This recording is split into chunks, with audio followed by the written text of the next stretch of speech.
Hello, and I'd like to welcome everybody to another, well, I shouldn't say another, but I guess you could say another Q's Corner. I haven't done a Q's Corner in a very long time. It's been almost 2 years now, I think. Um, I want to start doing more of these types of videos, and tonight's topic I would really like to try to get into is, it's all the buzz, it's all the rage. It's this the incident going on or that went on between Ray Rice and his then fiance and now current wife. And I've read everyone's comments from all over the spectrum, to people who don't feel like it's worth talking about, to people who feel he deserved what he got, to people who feel like maybe what happened was overkill or overreaction. And I would just simply like to just kind of, I guess, put an overview, kind of look at it, point of view, because I think that this is a symptom of a much larger problem and issue, particularly pertaining to black men or men of Judah, because their lives and livelihoods are they are like tissue paper. Essentially, they can easily be replaced. If one gets too snotty or too dirty, then you just dispose of it, and that's what so-called black men have become in this country. The fact that you can have someone like Woody Allen, who eventually married his adopted daughter, and nobody find this egregious and disgusting, even though that's not his biological daughter. You still adopted this girl as your daughter, and you ended up marrying this woman and then proceeding to have sex with her. I think that's very disgusting. Now, let's say Woody Allen was black. Would people still be going to his movies? Would people still be supporting him? We can go all the way back to Mike Vick. Even now, trying to explain the logistics and the logic of the case, that not him himself killed any dogs, but the people in his family were doing it in his home or his mansion, with his knowledge. But these same dog-loving people have no problem turning on the TV on Sunday mornings, sometimes Saturday mornings, and seeing these people kill deer, seeing these people kill bears, people going on safari hunts. And I'm bringing all this up because on this edition of Q's Corner, I want to bring up the hypocrisy in America, or Babylon, as better known as, because people need to really wake up and really see, especially so-called black men need to really wake up. Men of Judah, you need to wake up and rise up out of slumber and understand that no matter who you date, they don't care about you. You are a piece of tissue paper to all women, even your own. You can look at the fact that any woman has no problem letting a ball player put his semen inside them, and if they get a baby out of it, then they know that they have a 18 to 20 year check.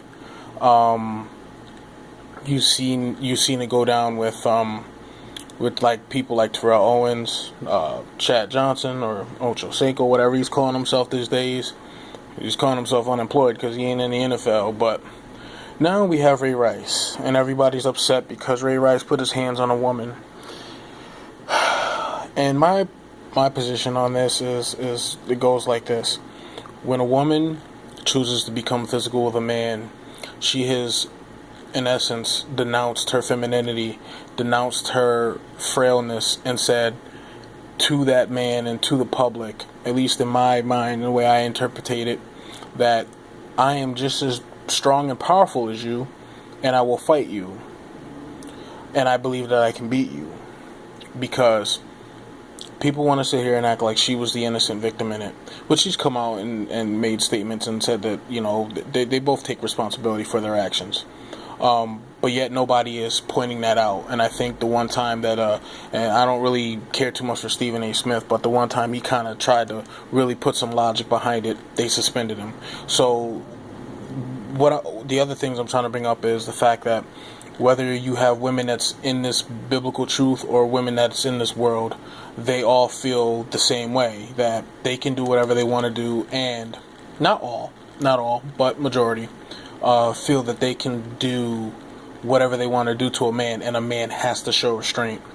By that logic itself, if a man has to show restraint, that goes to show that you are not strong enough to beat that man.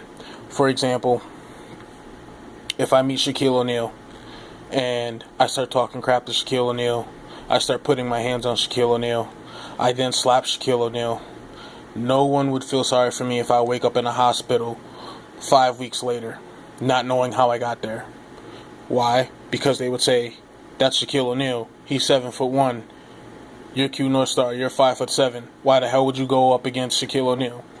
This is the same logic that we need to apply to these women, and stop acting like these women somehow can do no wrong. That's a lie, and it's a misnomer, and it is costing men, as you can see with Ray Rice, his livelihood and everything else that he worked so hard for. And I'm pretty sure he worked very hard to work his way up through the collegiate ranks, and then to be drafted, and then to win a Super Bowl, and to be an MVP and an all Pro Bowl athlete.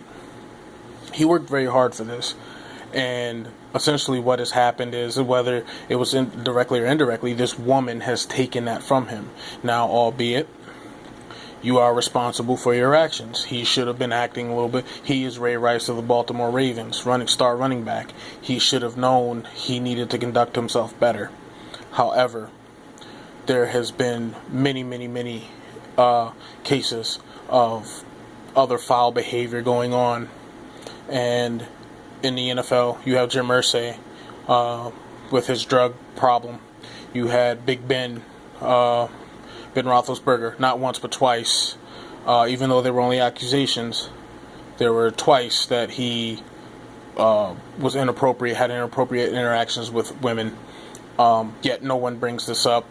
Yet people still bring up Mike Vick. People still bring up Donovan McNabb's shortcomings. My point being is, the men of Judah, whether rightfully or wrongfully, is always held to a higher standard, almost to a standard of perfection. And when imperfection is found in a man of Judah, they are deemed as being worthless at that point. So, in other words, a so-called black man has to walk through the eye of a needle and not spill a drop of water out of 5 cups that he's juggling. And if he does, he's no good. He's not worth the time anymore. So I really didn't want to get too heavy mental into it, but at least wanted to put out some interesting things, hypocrisies, double standards, especially in this Western world, white-controlled media, where an innocent, or I should say innocent, but an unarmed black child can be gunned down 6 times, and we know more about that child's past than the person who killed them. Same thing with the George Zimmerman case. We knew more about Trayvon's suspensions and drug usage than we knew about George Zimmerman's domestic violence. Isn't that ironic? No one's talking about that, right? He didn't get arrested for shooting a black kid, but he got arrested for getting violent with his girlfriend, or ex-girlfriend, whatever she was to him. Again, just pointing out the hypocrisies in Babylon. And any comments, any other perspectives, it's all appreciated. not one of those dudes who, don't want to hear people's perspective. As long as it's presented with logic and common sense, I'm open to hear anything. So that's about it for this video. But let me know what you think about this whole Ray Rice situation, and leave your comments below. Alright, until next time, this has been Q's Corner.